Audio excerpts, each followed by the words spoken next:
Assalamualaikum warahmatullahi wabarakatuh. Selamat pagi, salam sejahtera untuk kita semua. Perkenalkan, saya Evan Nugroho, SKM Menkes, dosen program studi kesehatan masyarakat, Fakultas Kedokteran Universitas Negeri Semarang. Saya akan memaparkan pernyataan diri dosen dalam unjuk kerja Tridharma Perguruan Tinggi atau PDD UKPT dalam bidang pengajaran yang saya lakukan.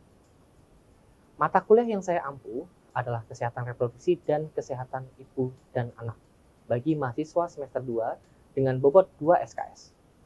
Nah, mata kuliah ini mempelajari konsep, ruang lingkup, masalah, dan intervensi strategis tentang aspek-aspek kesehatan reproduksi, kesehatan ibu dan anak, mencegah berbagai jenis penyakit menular seksual, meningkatkan kesehatan maternal, meningkatkan kelangsungan hidup anak, mengatasi permasalahan terkait kontrasepsi, infertilitas, dan melaksanakan kegiatan komunikasi, informasi, dan edukasi, kesehatan reproduksi, serta kesehatan ibu dan anak.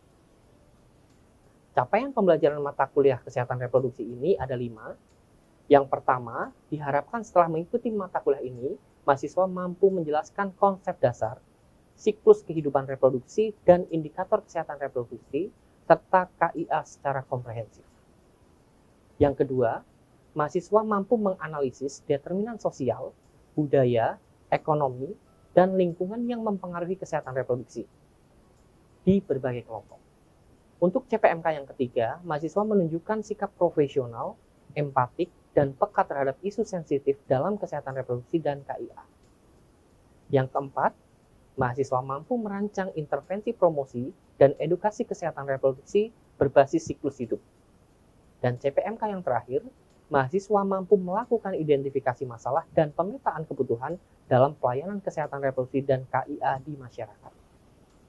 Nah, topik pertemuan materi ini dirancang untuk 16 kali pertemuan dengan 1 kali ujian tengah semester dan 1 kali ujian akhir semester.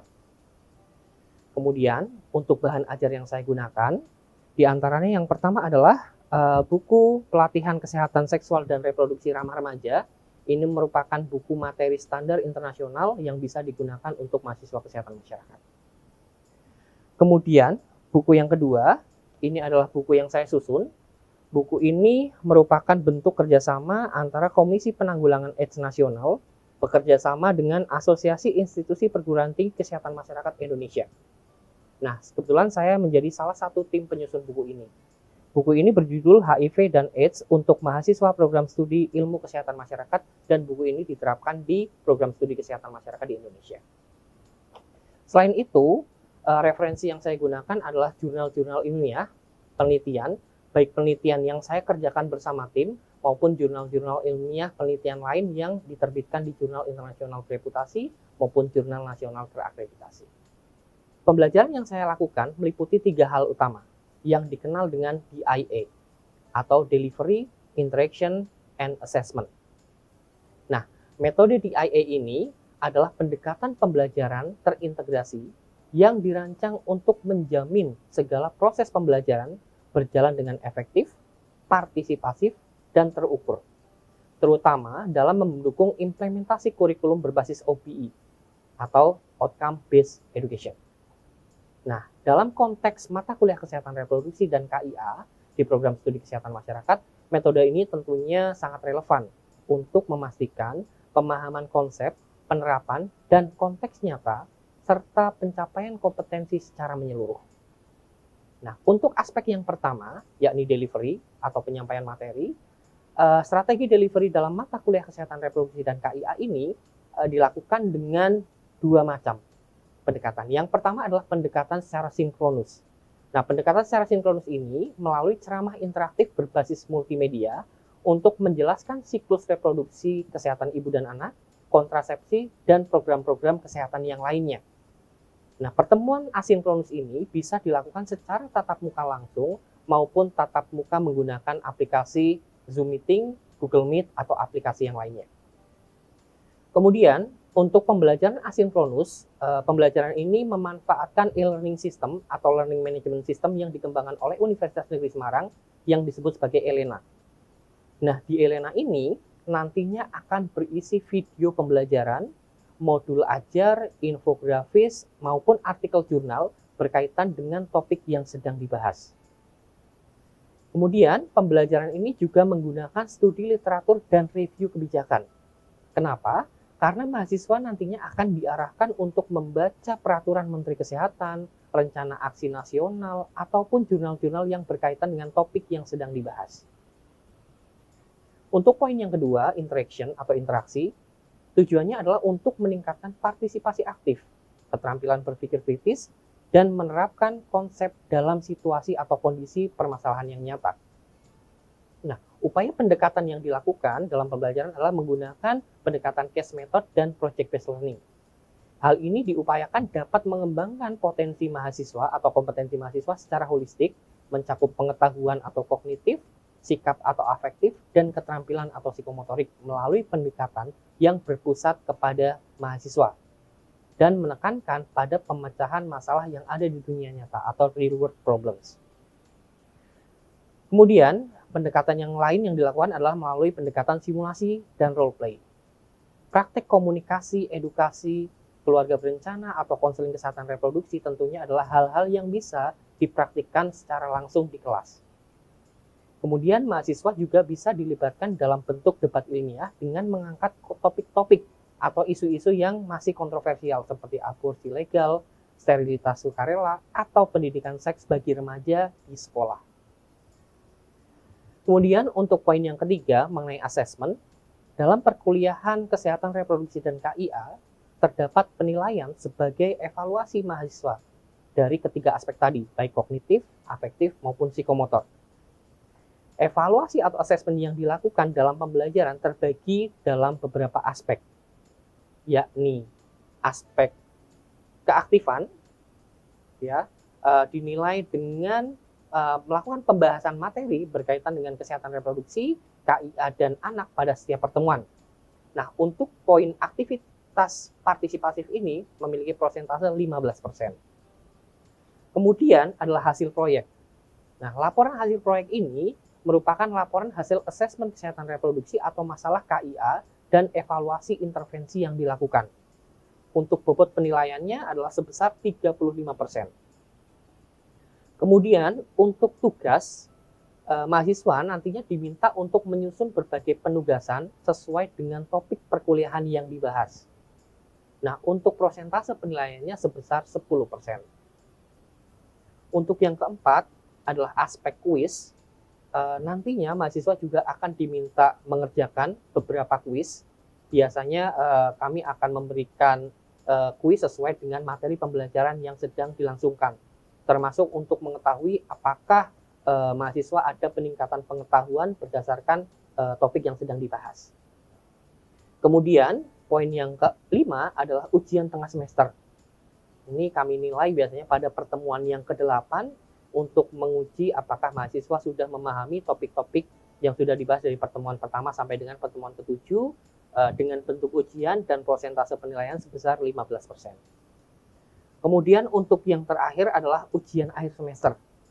Nah, sama dengan ujian tengah semester, untuk ujian akhir semester digunakan untuk menilai capaian kompetensi mata kuliah pertemuan ke-9 sampai dengan pertemuan ke-15. Biasanya kami lakukan dalam bentuk ujian dengan bobot persentase sebesar 15%. Nah, demikian pelaksanaan aspek DIA yang saya lakukan. Untuk lebih jelasnya, nanti akan saya lampirkan atau saya putarkan video proses pembelajaran mata kuliah dasar kesehatan reproduksi dan KIA untuk mahasiswa semester 2 pada topik pertemuan ke-7 dengan topik infeksi menular seksual. Oke, Assalamualaikum warahmatullahi wabarakatuh. Ya, selamat pagi adik-adik semuanya. Pagi, Pak. Terima kasih. Hari ini kita ngajar di kelas berapa ini namanya? 2A. Oke, kelas 2A ya. Kelas 2A. Total mahasiswanya ada berapa? 24. Masuk semua? Masuk, Pak. Alhamdulillah masuk semua ya. Sehat semua ya? Alhamdulillah. Nggak ada yang tekanan mental ya hari ini ya? Belum. Oke, belum ada. Oke. Nah, hari ini kita akan melanjutkan lagi materi yang sebelumnya, karena ini adalah materi berkaitan dengan mata kuliah kesehatan reproduksi dan kesehatan ibu dan anak. Kita ini adalah pertemuan yang ke-7. Ya, artinya kemarin kalian sudah belajar di materi sebelumnya adalah materi berkaitan dengan infeksi menular seksual. Benar ya? Benar. Tetapi sebelum kita mulai seperti biasa, supaya perkuliahan bisa berjalan dengan lancar, ya, mari kita berdoa dulu menurut agama dan kepercayaan masing-masing sehingga perkuliahan kita hari ini bisa mendapatkan keberkahan dan kelancaran. Berdoa dipersilahkan.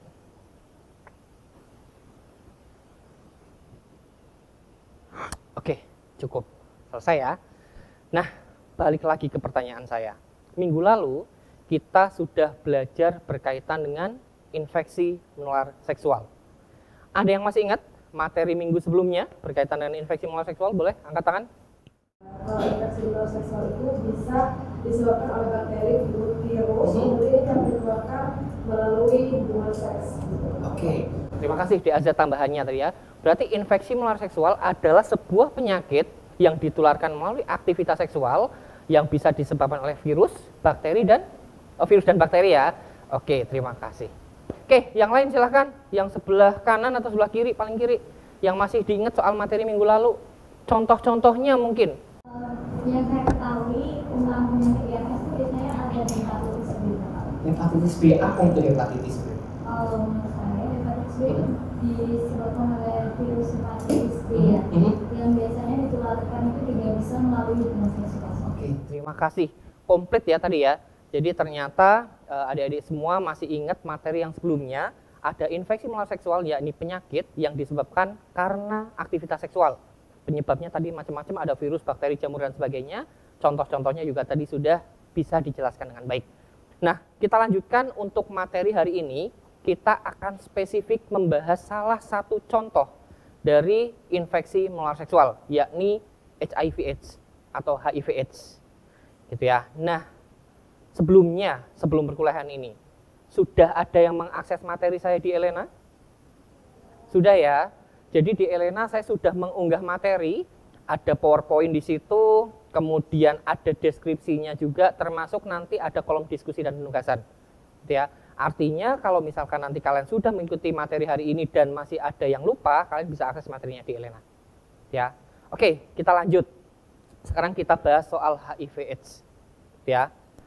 Ada yang sebelumnya pernah dengar HIV/AIDS? Apa itu HIV? Apa itu AIDS? Ada yang pernah dengar? Monggo silakan. Raise hand, angkat tangan. HIV yang sebelah sini mungkin ada Dek Iqmal di sana. Iya. Sudah ketemu, Dek?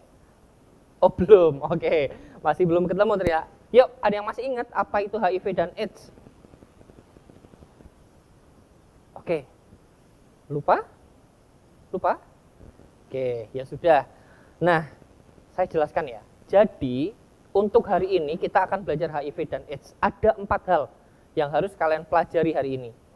Yang pertama, harapannya setelah sesi pertemuan ini, kalian bisa membedakan HIV dan AIDS. Ternyata HIV dan AIDS itu berbeda. Ya, nah, tadi kan kalian belum bisa menjelaskan, harapannya nanti setelah dijelaskan tahu ya, perbedaan antara HIV dan AIDS. Kemudian yang kedua, nah, ada yang namanya prinsip penularan HIV. Ada prinsipnya, ternyata HIV itu nggak semudah itu menular loh. Tapi ada hal-hal yang harus dipenuhi supaya bisa terjadi penularan HIV. Gitu ya. Kemudian yang ketiga, ada yang namanya populasi umum dan populasi kunci. Nanti kita akan belajar itu.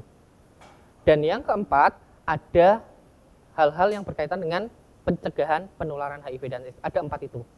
Ya, jadi harapannya setelah kuliah ini selesai, kalian bisa paham 4 hal itu. Nanti kita cek, kita evaluasi. Gitu ya. Oke, sekarang saya tanya sekali lagi. Ada yang tahu bedanya HIV dan AIDS?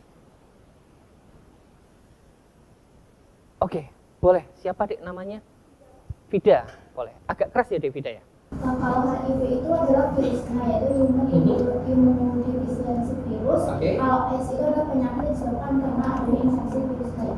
Sip, terima kasih Dek Vida. Vida, maaf. Dek Vida ya. Jadi Dek Vida tadi menjelaskan ternyata HIV dan AIDS itu beda.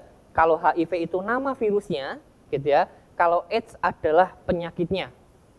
Oke, kalau kepanjangannya ada yang bisa menjelaskan? Ya, apa sih kepanjangannya? Kalau definisinya tadi benar ya, HIV itu adalah virus, kalau AIDS adalah penyakitnya. Tapi kalau secara kepanjangan, ada yang tahu? HIV itu singkatan dari apa? Ya, yes. Wah, gitu ya. Oke, yang lain pokoknya yang penting bunyi gitu ya. Oke, ada human immunodeficiency virus. Kalau AIDS? Oke, yang depan bagian komat kamit aja gitu ya. Oke, kita bahas dulu. Ada perbedaan antara HIV dan AIDS. Kalau HIV, tadi benar, human immunodeficiency virus. Human immunodeficiency virus, gitu ya. Sedangkan AIDS adalah acquired immunodeficiency syndrome. Oke. Nah, sekarang kita coba gitu ya, mainan mitos fakta berkaitan dengan HIV AIDS. HIV tidak menular dari gigitan nyamuk. Wih, ini tumben nih, cowok laki-laki di belakang semangat banget. Yuk, oke, Ekmal ya. Iya, menurut contekan fakta ya? Oh enggak. Penjelasannya gimana Ekmal? Karena kan itu nyamuk semua darah terus kan. Nah, tadi kan virus HIV ada di darah tuh. Nyamuk gigit darah. Oh iya, gigit orang, bener. Ngisep darah. Terus kan nempel ke orang lain. Itu nular nggak HIV-nya? Nggak nular ya? Kenapa bisa nggak nular? Iya kan ngisep darah tuh. Terus habis itu ke orang lain. Kena darahnya orang yang diisep tadi, padahal yang diisep orang HIV. Oh, bisa dibantu. Oke, ada yang punya jawaban lain silakan. Boleh. Sebelah sini dulu ya. Nadia dulu kayaknya dari tadi belum bersuara nih. Oke, Nadia, gimana Nadia? Agak keras. Tadi kan sudah dijelaskan bahwa virus HIV itu dapat menular dengan jumlah cairan tertentu. Oke. Nah, sedangkan gigitan nyamuk kan biasanya kan punya sedikit berapa, jadi jumlahnya itu tidak memungkinkan untuk penularan virus HIV atau orang lain gitu. Oke. Tapi ada virus yang keluar ya. Ada virus yang keluar. Terus jumlahnya menurut Nadia adalah nggak cukup untuk menginfeksi orang lain. Sip. Ya, jadi sekali lagi kalau kita ngomongin penularan HIV tadi ya, diinget-inget EC-nya. Oke, ada darah dari orang lain diisep nyamuk gitu ya. Kemudian di nyamuknya virus HIV-nya hidup atau enggak? Enggak ya, karena namanya HIV, Human Immunodeficiency Virus, bukan Mosquito Immunodeficiency Virus gitu ya. Jadi menyerangnya kekebalan tubuh manusia, bukan menyerang kekebalan tubuh nyamuk gitu ya. Sehingga virus HIV enggak hidup di nyamuk, gitu kan. Kemudian habis itu ke orang lain, benar. Kena darahnya iya, tapi jumlahnya enggak cukup gitu ya. Sehingga jawabannya adalah fakta, HIV enggak bisa menular dari gigitan nyamuk.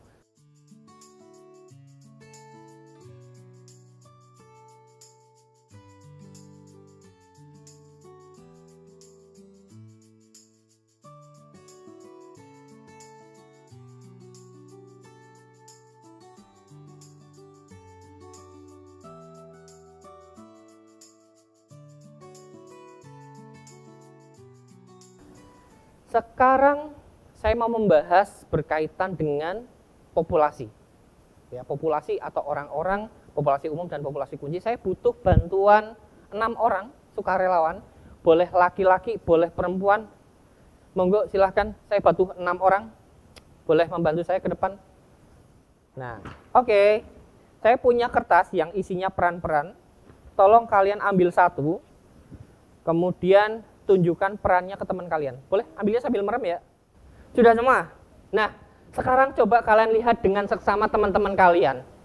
Dengan berbagai perannya. Kira-kira dari 6 teman ini, mana yang positif HIV? Gitu ya. Jadi coba dilihat, kira-kira dari muka-mukanya, dari perawakannya, dari perannya gitu ya, mana yang positif HIV? Ya, jadi kita bermain studi kasus, bermain role play, kira-kira dari ke-6 peran ini, mana yang positif HIV? Yuk, tempel mulai sekarang.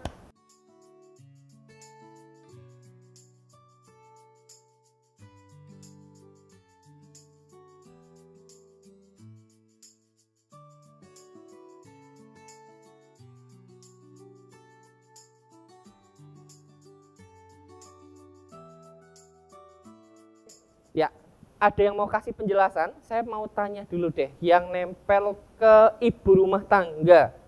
Ada Emilia. Emilia? Ada Emil? Ya. Saya iya, maksudnya ibu rumah tangga gitu ya. Oke. Emilia, kenapa De Emil merasa bahwa ibu rumah tangga seperti ini gitu ya, yang tak berdosa itu positif HIV gitu?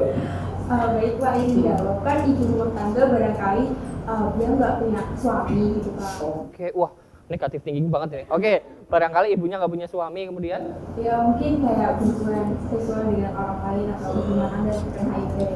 Atau mungkin berkontak dengan orang lain juga yang bukan HIV. jadi ibu rumah tangganya kemungkinan kalau misalnya dia tidak memiliki suami, dia bisa berhubungan seksual dengan banyak orang lain gitu ya. Yang kita nggak tahu dia ketika berhubungan seksual orang itu sehat atau enggak gitu. Nah, kemudian yang dokter nih, dokter loh, masih ada yang nempel ini loh. Ada Via dan Aza. Kita ke Aza dulu deh. Aza yang di depan. Kenapa dokter menurut Aza itu bisa positif HIV? Baik Pak, sebelumnya izin menjawab ya, kenapa saya pilih dokter, karena dokter ini kan kadang ada tindakan-tindakan seperti operasi bisa saja, ketika tidak ada tindakan-tindakan seperti itu terpapar dari darahnya, jadi virusnya bisa terpapar ke dokter juga, bukan artinya ini dokternya jajan ya Pak, tapi saat tindakan aja gitu. Biasanya kan dokter melakukan tindakan bedah gitu, mungkin ada Tuhan misal tangannya robek atau mungkin nggak sengaja kena jarum habis nyuntik pasien itu bisa juga. Oke, habis nyuntik pasien nyuntik dirinya sendiri gitu? Oh, enggak. Sengaja gitu Pak. Mungkin juga ada luka pasien, dokternya juga lagi luka, kena juga bisa. Oke, artinya tetap ada potensi ya. Oke, nanti kita dengarkan pembelaan dokter. Oke, pekerja seks ini banyak banget nih. Oke, saya mau yang belum ada suaranya kayak Melin. Kalau menurut saya, pekerja seks itu kan biasanya dia sering berinteraksi dengan orang yang berbeda-beda. Nah itu kemungkinan besar di situ ada potensinya, karena kita juga nggak tahu misalnya orang tersebut yang berhubungan seks dengan pekerjaannya sendiri itu juga ada HIV. Oke, berarti seperti itu ya. Berarti karena aktivitas seksualnya yang berisiko, dia berpotensi untuk terkena HIV. Oke, sekarang kita coba buka faktanya gitu ya. Coba dibalik satu persatu ibu rumah tangga, boleh dibalik? Ya. Wah, tadi yang nempel cuma 2 ya, ternyata positif HIV. Sekarang yang dokter? Wah, positif HIV juga. Yang mahasiswa? Wah, putih, suci, bersih. Yang PSK ini yang tempelannya banyak. Loh, kok bisa ya PSK malah nggak HIV ya? Oke, sopir? Nah, sopir ini palang merah. Oh, bukan. Sopirnya positif HIV gitu ya. Kalau yang pengguna narkoba suntik? Loh, kosong. Loh, kok malah kosong ya? Oke, nah dari simulasi tadi, boleh deh, apa sih informasi yang bisa kalian dapatkan? Ya, menurut saya itu kenapa dari dokter, terus rumah tangga yang bekerja seks sama yang kita suntik ada beberapa informasi itu dikarenakan informasi juga pengetahuan yang mereka dapat itu bisa mempengaruhi bagaimana cara mereka mencegah HIV itu terjadi, terus juga mencegah potensi-potensi lebih besar dari terjadinya HIV. Oke, jadi pengetahuan ternyata sangat mempengaruhi ya, apakah itu bisa jadi positif HIV atau negatif. Jadi, inti dari permainan tadi saya pengen menunjukkan bahwa ada yang namanya 2 populasi dalam HIV. Satu disebut populasi umum, dan satu adalah populasi kunci.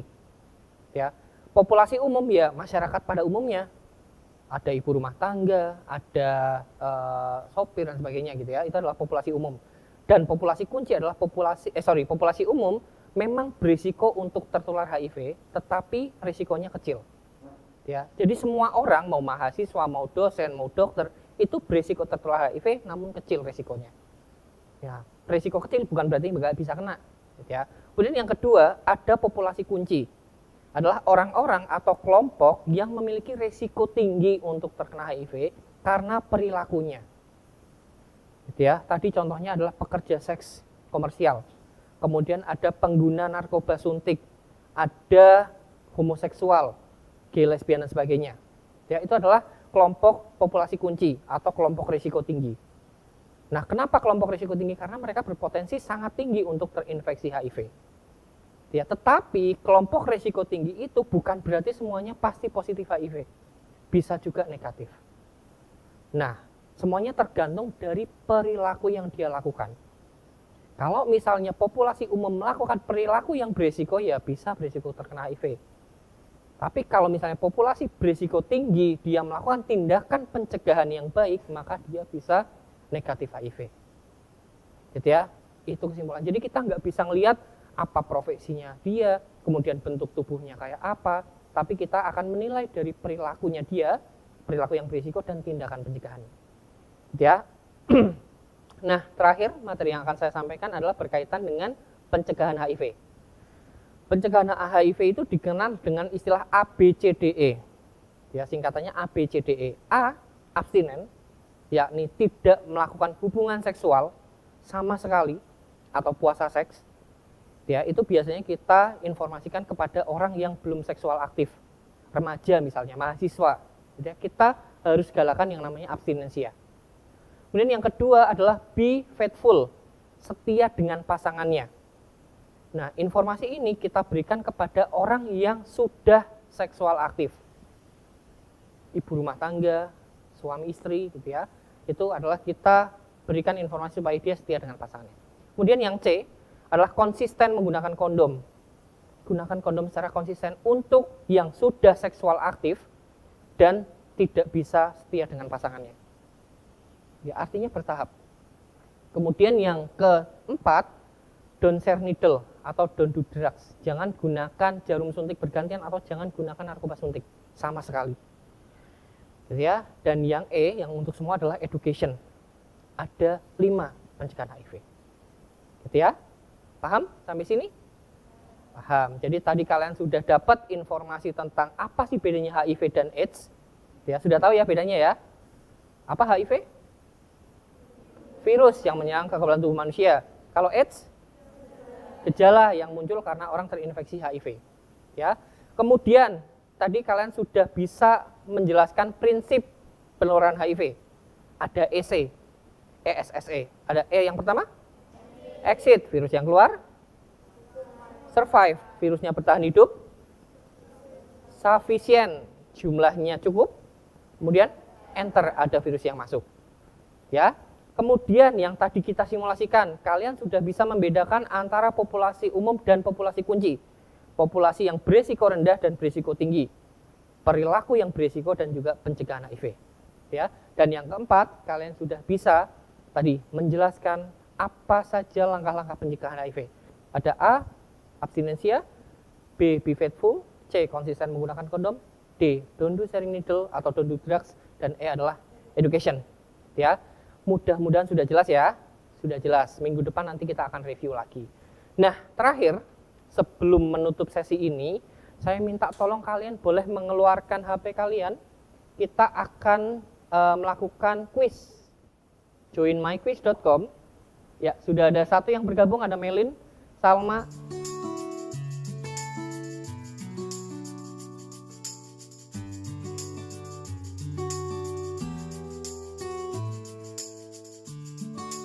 Luar biasa. Tepuk tangan dong buat kalian semua. Yes. Ya, terima kasih tadi ya sudah aktif untuk melakukan berbagai macam kegiatan, sudah aktif juga untuk berdiskusi.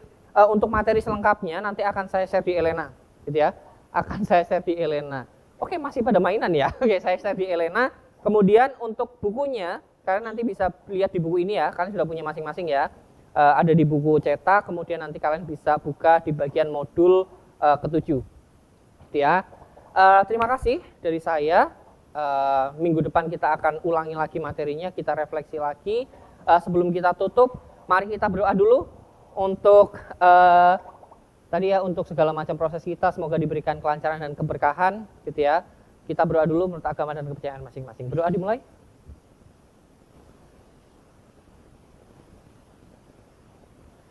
Oke, selesai. Sampai ketemu lagi minggu depan. Selamat pagi. Wassalamualaikum warahmatullahi wabarakatuh. Waalaikumsalam warahmatullahi wabarakatuh. Terima kasih. Oke, sama-sama. Terima kasih.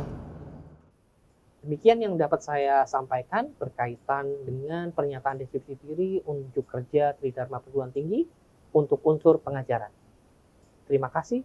Selamat pagi. Wassalamualaikum warahmatullahi wabarakatuh.